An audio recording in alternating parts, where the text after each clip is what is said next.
because it took a little bit of pushing and shoving on my end. So thank you. And so share a little about yourself, how you got into this, nutrition, health, wellness, whatever you want to call it. Sure. Yeah, tell us. Yeah, so I run Optimize Me Nutrition, where I offer B2B and direct-to-consumer products for understanding nutrition and making nutrition more simple, I think, in people's lives. And yeah, I started it after a master's degree in nutrition and functional medicine. I would say I had a lot of interest in it for my entire life because I have some other degrees in biological life sciences, as well as kind of a history in athletics, and also worked for CrossFit Corporate for many, many years. So always had an interest in nutrition, and eventually made it into my current career. Cool. So,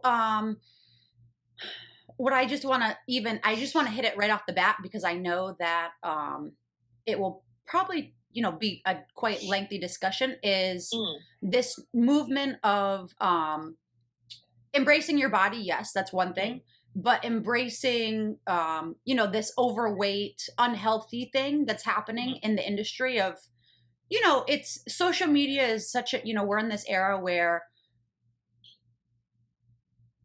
no one's body's perfect, and women stand there and, they pose and they learn how to use the lighting and they learn how to do all this stuff. So they do look perfect.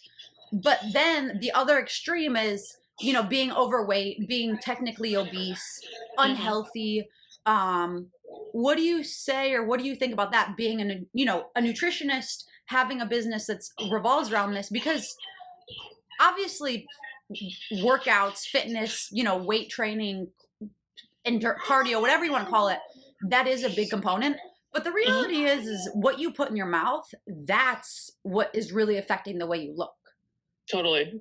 In my opinion. The way that I handle it is I'm not interested in telling people what body size to be at all. That is not my role. What I do want to be clear on is that we have to dissociate worth from weight. And that's what's gotten so tangled in the media. And to help people understand that excess weight is a health risk. And I like to describe it a lot like speeding. Driving your car too fast is a risk for getting in an accident. And it certainly doesn't mean that you'll always get in an accident, just like having excess weight doesn't always mean that it will lead to some type of disease. But we have to be clear that it's a risk, and just be clear with people about that. And if they choose to be what body size they want to be, that is their choice. But I don't think that we should be mixing up this idea that you can be perfectly healthy without risk as weight increases, because that's clearly well documented. We understand a good amount of the mechanisms there for sure. And so I think it's actually doing people a disservice to play that down. And again, it's the person's choice, but we have to be clear that there's risk with that choice. Totally. So I guess kind of touching on that a little bit further, because I think that nutrition is such an understood thing, right? Like, I have been in the fitness industry in New York City for about 10 years. And in the last few years, and I love nutrition and food and health and wellness more than the fitness aspect, which was my initial passion. But the more you understand, everything has to just do with your food and your intake. The more that you really, I think kind of have a passion for it and realize that that's where, the bread and butter is essentially. What would your, I know that there's no tips and tricks, like there's no quick fix, right? Right. It's just steady consistency, day in, day out, more good than bad type of thing. But sure. What is something that you tell your, clients, or that you live by, kind of like a mantra, like a daily keep yourself in check type of thing? Yeah, I mean, it really is consistency. I mean, the podcast I run is the Consistency Project, right? So that's part of it, is getting away from these ideas of quick solutions and all of that. And I think, unfortunately, there's a lot of that in kind of mainstream nutrition marketing of, do this for 3 weeks, do this for 6 weeks, whatever it is. And unfortunately, that's just not going to work. So yeah, I mean, that's kind of the voices that I try to be in this space. It's like the basics matter, and we have to do the basics forever. It doesn't mean we have to be perfect, but there's some non-negotiables, and that's just how we go in, day out. Yeah, definitely. Tell us a little more about your podcast.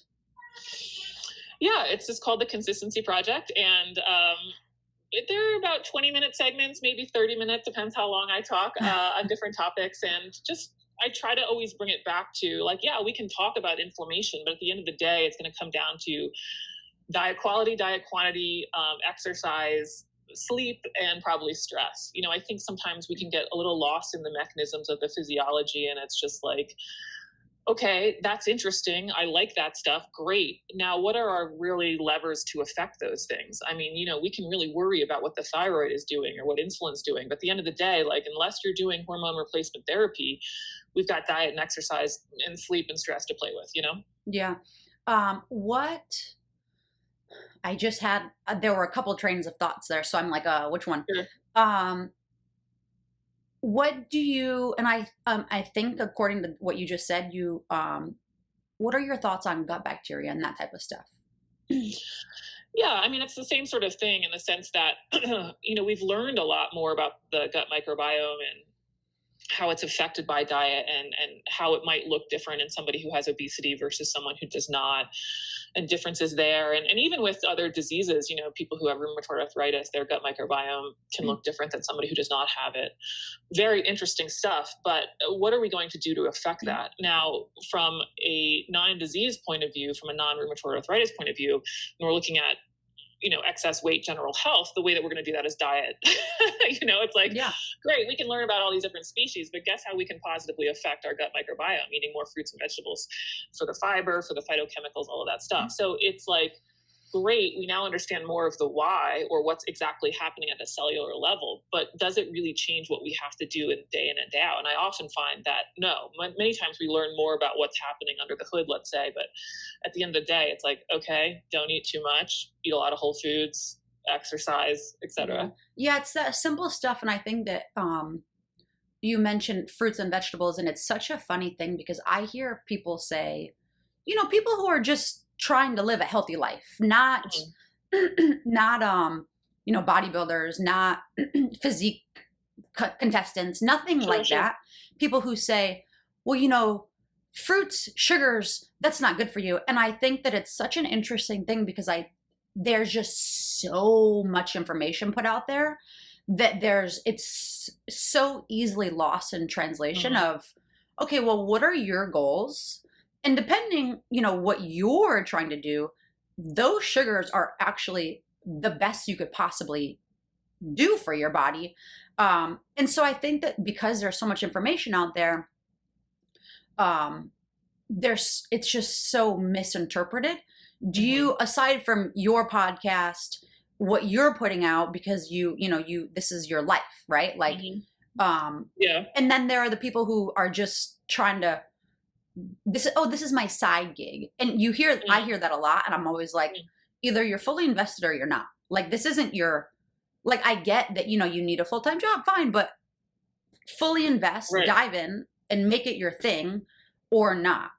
Mm. So what would you suggest, like, for readings, kind of a source, Mm. books that people can read, like, and learn, but not feel overwhelmed? Because it's easy to feel overwhelmed with, like, even having a very, very good grasp on, what everything is and understanding macros and all this and that. And, sometimes I read things and I'm like, what is, like, Yeah. Right. Right. Does that mean? Yeah. Yeah. I don't necessarily have a ton of good resources. Obviously, I spend a good amount of time working on mine. So, yeah. I don't actually spend a ton of time watching what other people are putting out, to be perfectly honest. Um, yeah, I mean, I think what I recommend though about how much noise there is in their space, and there is a lot of noise out there, is I think one, a healthy dose of skepticism. I don't think that we got to 2021 as a human species, and all of a sudden now, right now, your new blogger has figured out what is the best supplement to save humanity. I think that's a little bit of a stretch, right? And then yeah, like, just sort of be wary of the quick fix, be wary of too many promises. I love the phrase, if it sounds too good to be true, it probably is. I think kind of those two parameters can help people a lot, and it would have served me quite well years ago as well, when I went down some rabbit holes on different trends and believed a lot of stuff that I was reading in the blogosphere. And so, yeah, I mean, I just sort of think be skeptical, a little bit of healthy skepticism, and know that there isn't going to be kind of this quick fix. And that will set yourself up to kind of screening some of that information out there for sure.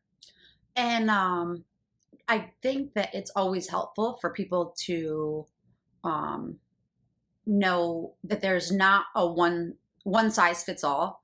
Mm, Because I'm not 100%, so I want to know what your take is on, um, well, keto or vegan or carnivore, or what are some of sure. these rabbit holes you went down, and you lived and experienced firsthand that clearly weren't the answer. Mm. Well, I think a lot of the confusion out there, I mean, it's a lot of what I try to put out there is these diets just alter the variables of quality and quantity. And Yeah. until you see how the diets are changing those, it will seem like keto is incredibly different than paleo, when really the person is changing their quantity. They probably are also changing their quality by way of whole foods. And so to stop looking at things like, should I choose the salmon, or the shrimp tonight, and understand that, okay, I'm getting a certain amount of protein, I'm getting a certain amount of fat, and I'm getting a certain amount of micronutrients from each of my food choices, and those have to add up across the day to equal totals that are relevant to me. That's what these diets end up confusing people, because some people are like, oh, it can only be plants and it can only be steak or whatever it is, and it's like, no, together we can put together something that has a certain amount of macronutrients we need, micronutrients, etc. And quickly, can you just give like the building blocks of the nutrients so people can kind of have, I mean, because I get questions often, well, what are they and how do you break them down? And um you What do know you mean? with having fat, the carbs, the proteins. Yeah, and so there's a certain number of calories that your body needs, and those calories are going to be coming from the three macronutrients: protein, carb, and fat.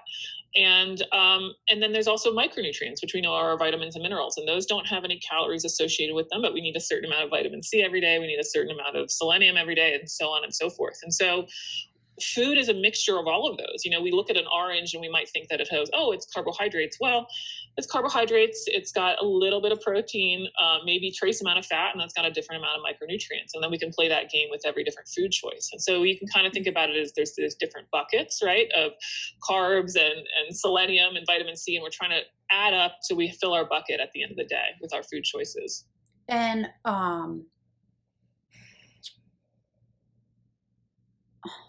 I have so many questions. That's why I'm like, okay, which one should I ask? So with that, going back to, it's okay to eat fruits. Hmm. Like that sugar is fine. I feel like we need to clarify that for people, because for whatever reason, I hear it a lot. Oh, well, fruits are Yeah. sugar, so not good. Yeah, it's unfortunate that that's been a message out there, and yeah, I think it's a misservice to the general public for sure. And in fact, I think it's a misservice for everybody. There's no, yeah, I mean, I guess I could come up with a situation where I'm force feeding you bananas and we have a problem, but like we have to stick with reality, and it's just not an issue, and they're healthy food choices, and it's taking a reductionist approach to nutrition. You can't break food down into just being one thing that, like I just described, they're kind of these mixture of nutrients. And unfortunately, what happens is we latch on to one component of them without understanding we don't actually eat sugar. We eat food that has sugar in it. And so that's the context that we have to understand it. And the sugar that's in fruit comes in a much different dose than the sugar in the candy bar. And so understanding that context is important. And that, yeah, fruit is quite healthy and people should eat it. You're like, it's pretty simple. Um, and with that, um, what are there any specific supplements or anything like this? Obviously, I mean, I believe this. I'm assuming you believe it, and you can correct me if I'm wrong, that having a whole foods balanced diet is the ideal way to go, not just living off of protein shakes and, this type of thing. But it kind of seems like that's where a lot of people are at, because they don't know how. Like they just don't know. Well, because there's all this information out there. And I think that whether it's a time thing, a knowledge thing, whatever it is, Whole Foods is always the best option. Mm. But to take supplements, vitamins, any of this, do you have any that you suggest? And quality, because, same, it's an oversaturated market. You can find a whole slew, a whole range of different price points for the same exact thing. Mm. Yeah, I don't recommend supplements. You can get your nutrient needs covered by whole foods. Of course, it depends which whole foods you're changing or eating, but that's why I suggest to change them and to have a variety in your diet. That's our way that we cast this net so that we get the greatest breadth and depth across the nutrients. Um, so no, I don't really recommend supplements. I guess if it was more of a performance based audience, I put them in the worth a shot category, creatine and caffeine. But even for our general population, I just think it's getting ahead of ourselves a little bit. Like, are you working out with intensity every day, and do you have general diet quality and quantity in line? And let's make sure that's happening before supplements. I don't see much effect of them, and I think people often think, well, it's got to be better than nothing. Not necessarily. Not necessarily. I mean, saving a penny a day for retirement might be more than nothing, but you're certainly not going to add up to anything that's going to help you in retirement. So that's sort of how I view most supplements out there.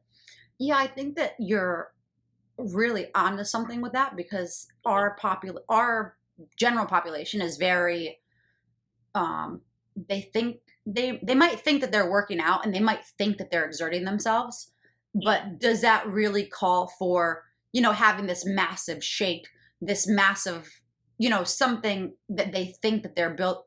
Because it's like, I don't think that the general population has a great handle on what really exerting yourself is when it comes to fitness. So do they really need those, that massive shake? Oh, I burned all these calories, so I really need to, have this intake. And it's like, well, no, you probably don't. Mm. Yeah, I mean, generally, if people have weight they want to lose, I don't really recommend post-workout nutrition.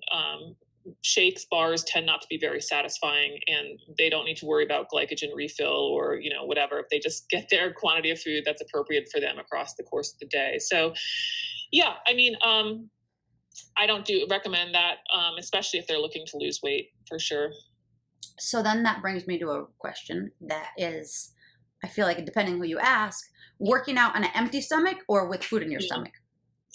Yeah, whatever is going to get you the best outcome, right? I need you to get the return on the investment on the work in the gym, and this is where, people will talk a lot about fasted workouts or not. I think generally, the more you're into your fast, the less likely you're going to have high intensity during your workout session. And so it's, to me, some of these ideas of like, let me work out fasted, it's like, why are you shooting yourself in the foot? Like, if you're setting your side time in the morning to go to the gym, and then you get there and you're too exhausted and hungry to actually put in an intensity, I mean, I can't think of a better way to describe it besides shooting yourself in the foot. It's like, you're there to build muscle and work hard. So pick whatever fueling strategy is going to allow you to do that, for sure. Yeah.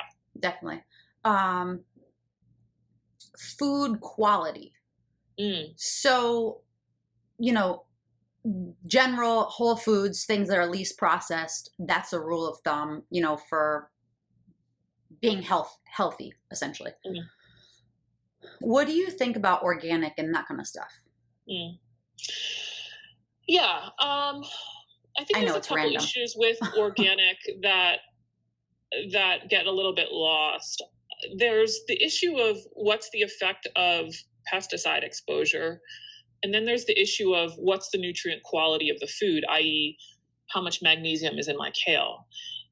I think what people have misinterpreted is this idea that when I eat organic, I will get more magnesium in my kale. And that's not necessarily the case. That nutrient quality in your plants or whatever you're eating is dependent largely on the soil that they grow on, the sun, the rain, when they were harvested, how long it took to be shipped to you, all these other things. And so when you eat organic, you may or may not be getting a higher nutrient quality than something that was conventionally grown. So I think that's one thing to understand, is that organic is not necessarily healthier from the nutrients that you're trying to eat. I also wouldn't want it to be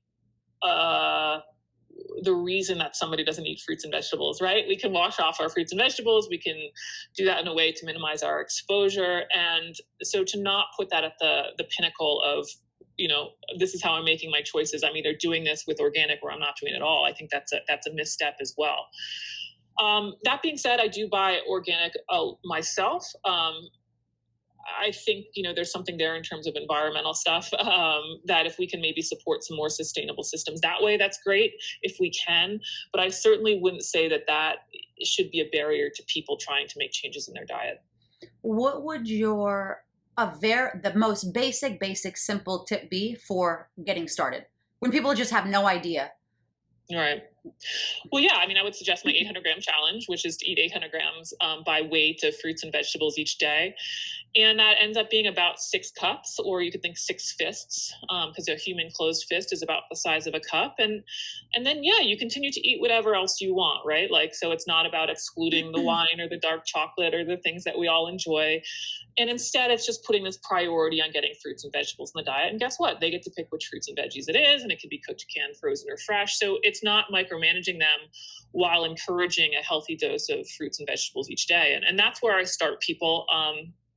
There's certainly other ideas of where to start people out there. And I'm not saying that my idea is better, but that's going to be my first step. I sort of see it as a non-negotiable. Yeah. Well, it's definitely, it's simple. It's, because, and I'm sure you see this where it's people who feel gun ho, let's do this. They bite off more than they can chew. And then in 2 weeks they're burnt out and they're like, okay, well, that was horrible and, disastrous. And I'm sick of it. I'm going to binge now.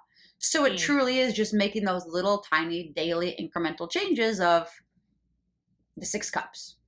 Yeah, I mean, I'm going to push back a little bit on that in the sense that I wouldn't call it little. And that's sort of some of the magic of it, in the sense that there is a number that for people that are not having a diet with fruits and veggies in it, they will not feel that it's little at all. Right. Fair. Now, somebody coming who's eating healthy already, they'll be like, this 800-gram challenge thing, like, whatever, I do that already. And that's like, yeah, because you've already built those habits in place, right?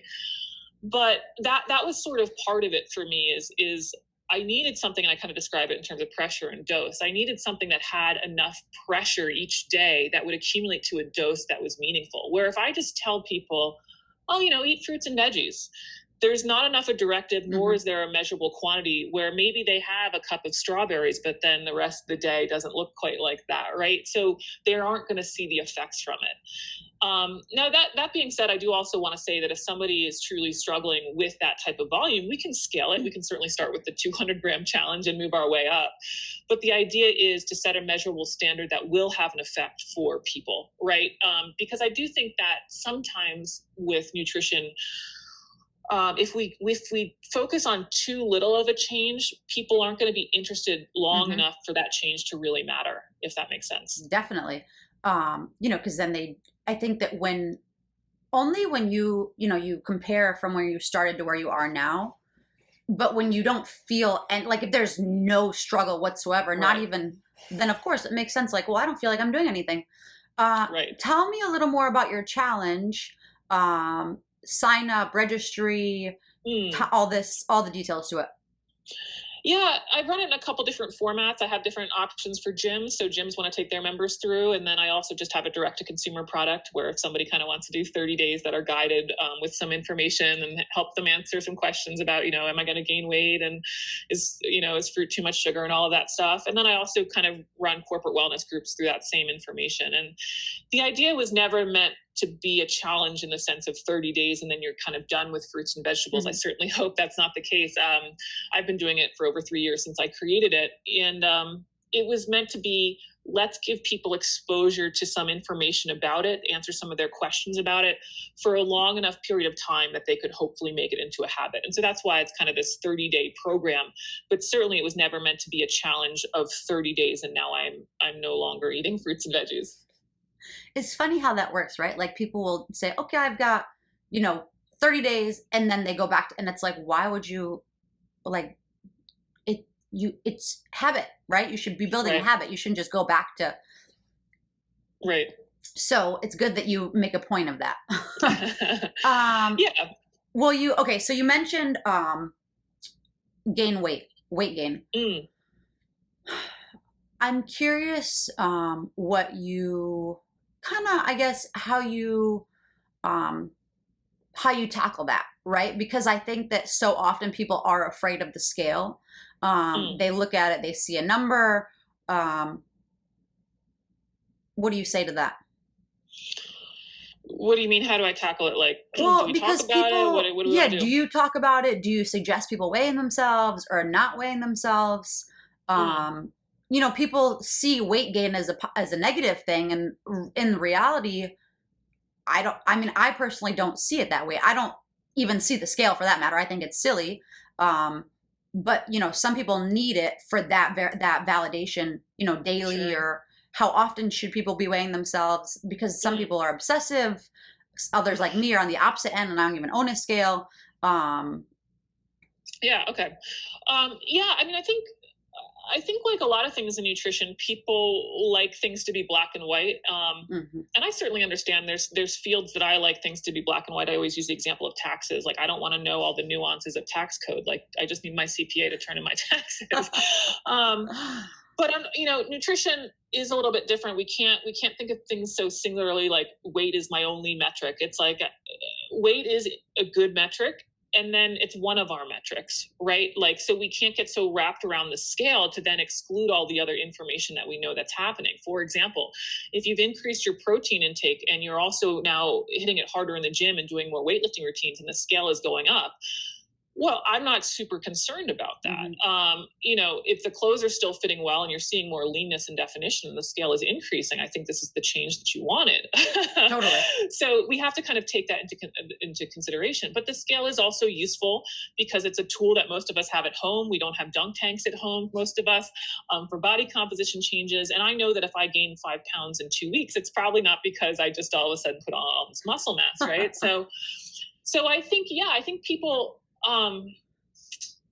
know themselves better than they give themselves credit for. Like if you're somebody who doesn't like the scale, can't see it go up or down, weighing yourself every day is probably not the strategy I suggest, right? If you're somebody who likes the data, likes the tracking, knows that it's going to fluctuate within a couple pounds most days, it's going to be a great tool for you. And I know people that weigh themselves every morning and that's just part of their day and they're not affected when they see it go up by 1.5 pounds, right? So I would love for people to kind of call themselves out a little bit and understand that's a habit that is or is not productive for me, and Mhm. then decide moving forward, which are the ones that are going to work for you. Totally. Yeah, no, it's interesting how unless there's, some underlying condition or, some condition, I say to my husband because he'll say, "Oh, I don't see the result. I don't see I've been working hard and blah, blah." And I'm like, "Babe, your body is not going to lie. Like Yeah.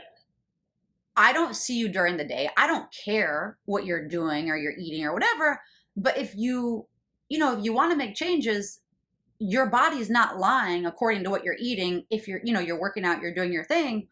So I think that it's a really interesting thing when people say, "Oh, well, I've been doing it and I just don't see results." Mm. Yeah, I mean, it's sort of everything comes down to application and what they actually mean. And sometimes people will say, "Well, I'm following a diet, and I'm not seeing the results." And it's like, well, what does following the diet mean, right? If it's like I'm doing paleo and then all of a sudden we're having paleo brownies, right? That could be following quote the diet and finding a loophole in that. Um, could be going to the gym and not really working hard at the gym. So it always comes down to application and not really checking the boxes. But yeah, the body responds well to caloric production and exercise and sleep, right? So if those are happening in application, yeah, we will see the changes for sure. Definitely. And what is your take on off days, right? So, Mm. I mean, there's a whole, I'm just going to leave it there. Yeah, you need off days. I don't know. I've worked out 5 days a week since middle school. So yeah, I take 2 days off a week and you need to. I mean, I think you need to. I think maybe some days that are off days and you do steps a day or whatever it is, great. But yeah, that's when the body can really regenerate and take some rest and they're necessary. I don't know why that would be controversial to do that, but I think rest days are healthy and should be a regular part of the routine. Yeah. And then also off days nutrition, right? So there's a lot of people who Mm, are doing, okay, I'm on the, and I think that it's difficult to explain, right? It goes back to it's a lot of gray zone when it comes to nutrition. So, well, I'm on keto or I'm intermittent fasting. Can I take it mm, off can I take the weekends off? Mm, Or, yeah. and I think that there's a lot of misconception there because it's like, well, whatever you are to me, and I obviously want your opinion on this, whatever you're doing, um, it should just be your lifestyle Mm. or not. Yeah, I mean, I think it kind of, there's two things there. I mean, I think people don't quite understand what's happening on those off days. I call it the caloric swing, but I see it quite frequently with the clients I work with, in that Monday to Friday looks quite good, and Saturday and Sunday are their off days, and they actually have no concept of how many calories they're consuming on Saturday and Sunday. And that's actually the problem, is not that they're taking a break from the diet, not that they can't have pizza or wine or whatever it is, but it's at a volume which is now working against their Monday to Friday. Mm-hmm. And it could even be just a big, really big cheat meal or whatever it is, not necessarily 2 days of just, eating. Binge, yeah. Um, and yeah, it's kind of frustrating, and I can see how it's very frustrating for the client, because in terms of hours of the week, they are quite adherent to their plan, and then it could even be just 12 hours that undoes all of the 72 plus hours, 100 hours plus that they were Yeah. working quite hard. So yeah, I don't mind if people want to do off days. Most of my stuff of how I approach nutrition is, I actually don't like to tell people what to do. I tell them what's happening, and they decide what to do. And so it's like, well, look, if you want to go hog wild on Saturday, okay, you have to understand what might be happening during that time, negating where you want to go in terms of your goals. And so they can either work that in, or they can make changes, or they cannot, and then not see the results that they want. Yeah. I don't know why you made me think of it, but I mean, you mentioned it very briefly before that you Mm, work with companies. mm, So if anyone who's watching, if they, you work at a company and you feel like, maybe, do you do challenges and stuff like that, or this is just the 30-day, that type of thing, or do you do long term with companies, mm, specific, caps with the amount of people, mm, like for people who might be watching who mm. are like, oh well, let's do a challenge within my employees because I know, that's a Yeah. Yeah, I think the 800-gram challenge is perfect for corporate wellness. I can offer more services than that, but that's what I've done to date. And it's because I believe that the 800-gram challenge truly is a mainstream product. It doesn't have to be the person who wants to, bodybuild or CrossFit or fill in the blank of whatever. It's talking about fruits and vegetables, right? And it's talking about a very reasonable dose of them. So that is my corporate wellness offering right now, and then we customize it to what the group needs. And so, yeah, I think it's perfect for corporate wellness, right? It's very inclusive. People get to choose the fruits and veggies they want. It's not excluding anything. So, yeah, I think it's great for that group. awesome. And what else? Anything else you're working on? What's Mm. Yeah, I've got my master class, which is kind of for people that want to do a deep dive in their nutrition, and we'll have another group coming through probably in April. I think I haven't quite said the date exactly. How Also long gonna is that, the master's class?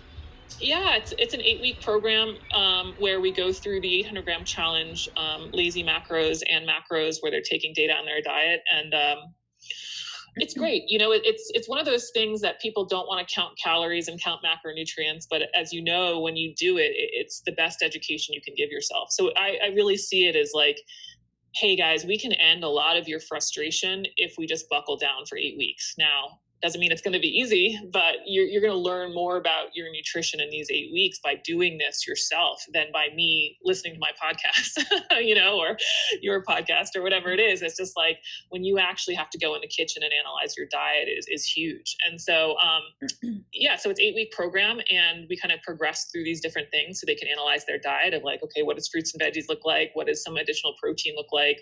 What are some of those other choices I might be making, especially on the weekends, and how are they affecting my diet? And it's great because until they go through that process, I love it. It's like we always get to the macros block, and it's 90% of people. It's like, I had no idea what I was doing. And it's like, this is awesome. This is exactly what I wanted you to learn. And then what you choose to do with that information is then in your hands. You're in the driver's seat, right? Well, and I think that what you're doing is so much more special, and that's why I think that it works because you're essentially, you're teaching them how to fish. You're not just giving them the fish, right? Like there are Yeah. all these different programs where it's just so laid out, and these people aren't learning Mm, how to like actually, the technicalities of it and what's happening. Mm. It's, I can order from this delivery food service and have it all pre-made and ready, but at the end of the day, the secret is learning what works for your body and knowing what's going in. Yeah, and I kind of did a post recently on it. I think there's some things in our life that we can truly outsource. Taxes again being one of them. I even think personal training to some degree. Of course, the person has to work Yeah. hard, but training can actually be an hour a day. Like it doesn't have to be this epic, 8 hour or Yeah. day a day thing. Nutrition is just too pervasive in our life. It's literally available 24/7 if you want it to be. And therefore, I do think that it's slightly different than other things where people, if they aren't seeing the results they want, they should dig in more, right? And put it on themselves to understand it a little bit more. Now, if they've already come up with their own system and it's going great for them, great. But when you're frustrated of the cycle and when you don't have the results you want, yeah, like put in the time. We can't outsource this. You have to understand this concept because it will forever be with you, right? It's 3 times a day at least. Yeah, no, it's definitely an interesting thing when you talk about food, right? Because each body's different. And everyone has different needs depending on what their daily expenditure is and their activities. Um, are you at all familiar with blood type, of that type A of little bit. nutrition stuff? Yeah.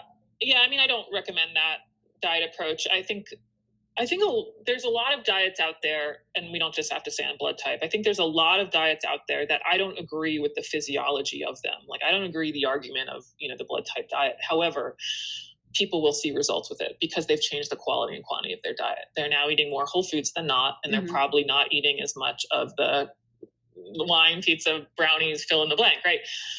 And so that's true of so many things, and that's why I don't like to get too dogmatic about nutrition. Is I don't have to be right on all of the mechanisms. If a person sees results from paleo, even though that I think that they don't have to exclude rice, it's like, okay, great. Like if they can sustain that and they enjoy it, we have the results. Even though rice can be perfectly healthy, right? So I think that's a lot of it with these diets is people end up changing the quality and quantity, and Hmm. and that's why they have results, not necessarily the specifics of the argument for it. And I think again we have such a issue with chronic disease related to just diet and lifestyle that if that's where we get wins, I'm okay with that, Hmm. right? Like if that's where we get people to make changes, like I think that's a positive thing. Definitely. And what